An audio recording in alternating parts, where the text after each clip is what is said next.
শেখ হাসিনাকে আবার ক্ষমতায় আনার চক্রান্ত জনগণ মানবে না বলে জানিয়েছেন বিএনপি চেয়ারপারসনের উপদেষ্টা জয়নুল আবেদিন ফারুক।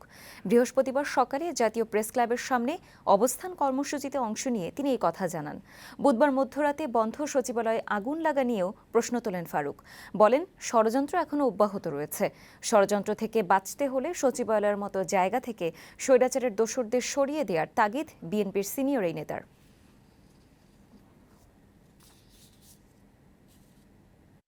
যত শীঘ্রই সম্ভব জনপ্রতিনিধির নির্বাচন দিয়ে ক্ষমতা হস্তান্তর করুন, নাহলে বাংলাদেশে শেখ হাসিনার বহু প্রেতাত্মা মাত্র 3টাতে আগুন দিয়েছে যেটা শুনলাম।